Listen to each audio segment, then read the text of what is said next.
further ado, I'm going to bring on our first guest, Miss Jeanna. Yay! Hey, how you doing? Wonderful. How are you? I am doing great. Thank you so much for asking. Thank you so much for being here. I appreciate the opportunity. I really do. Well, thank you so much. So now, before we get started, I always ask my guests to tell us a little bit about you. So can you tell us who is Miss Jeanna Tillery? Okay, well, Miss Jeanna Tillery writes as J Hawkeye. So Gina with the J Hawkeye. And I am a wife and a mother. I have retired from work. I used to work at Johns Hopkins Hospital in health information management for psychiatry.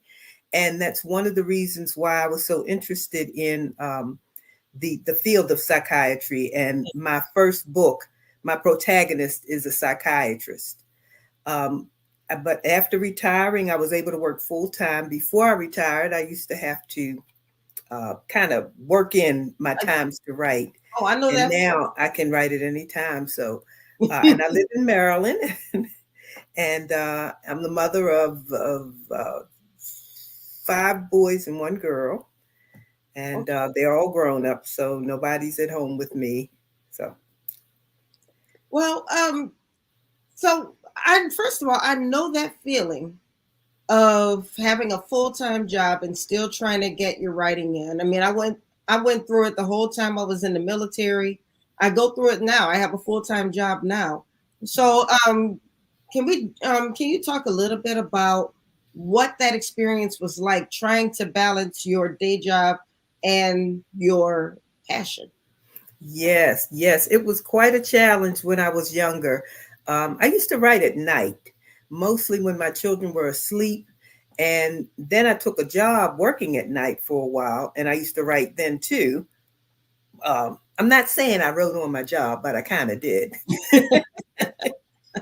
But I used to try to write in structured ways and at structured times. I used to write at night then.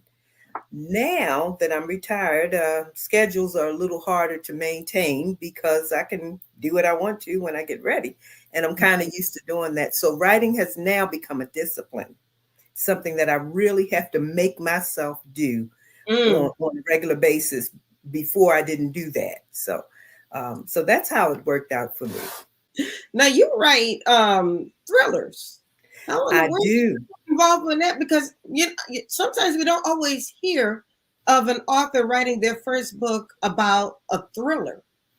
Sometimes it's a romance, or sometimes it's a quasi autobiography. But you Yes. chose to go with the thriller. Listen, listen.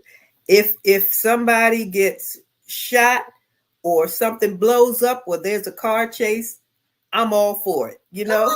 That's where I live my life. Those first few of sounds when you hear Law and Order come on, that doom doom doom. That's it for me. So I've always loved that genre. I've always loved uh, thrillers, and my first book is a thriller. And Mhm. when I talk about a thriller, I'm talking about something that has ratcheted action.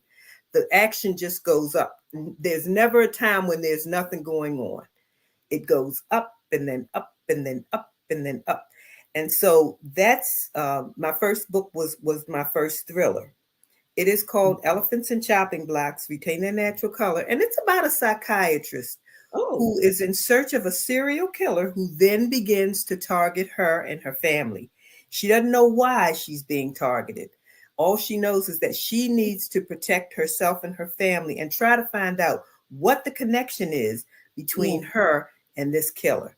And that book came to me, as I stated before, full grown and ready to reproduce. It was in my head and it was ready to go on the page. I didn't have to wonder about who my characters were or what the plot was or how it was going to begin or how it was going to end. It was all there and it just flowed out. And it's unusual for me for that mm, to happen.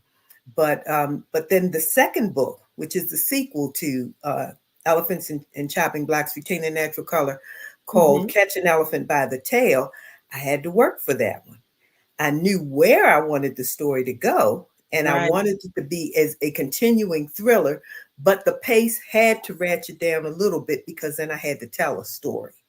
I had Right. to make the connections between the first book and the second book and how those characters changed, grew, moved on.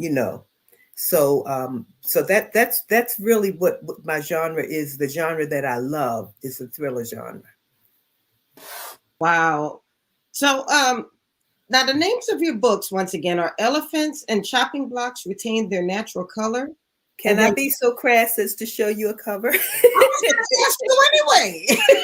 This is the first book, Elephants and Chopping Blocks Retain Their Natural Color. And again, my protagonist is a psychiatrist in search of a serial killer who then begins to target her. The sequel is called Catch an Elephant by the Tail. It represents a dangerous pursuit. And I explain this dangerous pursuit on the first page of this book and where I got this title from. And the third in the series, which is the one that I'm working on now, is called No Holes for Elephants. It will complete this series. It's going to tie everything together, explain all of what has happened in the first two books, and tell us who we were really looking for in this book. So there is an element of mystery in these stories, but there's also a ratcheted action. And the third book, a little less, because you already know the characters and you already know what the stakes are.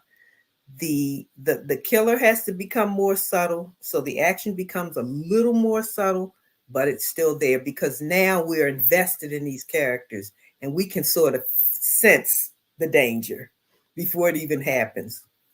Oh, shoot. I like this. So now we have a few minutes left. And I did want to talk about, well, first of all, you were in an event last month in Baltimore, the City of Lights event. Yes, City Lit. Yes, we were down at the Meyerhoff Symphony Hall for City Lit, which is an annual sort of a literary festival where authors come and many of them are much more acclaimed authors than say myself, but they come and they talk about their craft, and sometimes they get a chance to do panels and to read and to discuss the craft. Really, what I was doing with City Lit was to vend. They gave us an opportunity to just sell our books and to be there and to be in that environment. And so that was really cool. But I'll tell you something that's coming up that's going to be really cool. And I don't know whether you know about Con, but it's Creatures, Crime, and Creativity. It happens every year. Have you ever heard of that one? I don't think I know about that one, but I think I'm interested. In September. So if they have a website, Creatures, Crime, and Creativity, or Con 3. Okay. And it is a writers conference, and you get all kinds of writers there and panels and discussions. And it's a wonderful way for writers to engage with other writers. And it's called Creatures, Crime, and Creativity. And it'll happen in September. And I believe in September, and it is going to be in Columbia. Oh, well, Columbia, shoot, Maryland. Down the street from us. We can do Yeah, that. that's what I'm thinking. Now, I know a long time ago when I lived in Maryland before, there was another event, the Baltimore Book Festival. Are they still doing that? The Baltimore Book Festival is coming back this year. Yay! It is coming back this year. It will be in Waverly this time. Okay. So just keep an eye out for it. But the plans are that it will be back this year, and it'll be in Waverly. And I plan to be there. So if you plan to be there, I will look for you. You know I'm gonna look for you. right? Yes, indeed. We're friends now. You're not getting rid of me. That's right. That's right. I love it. I love it.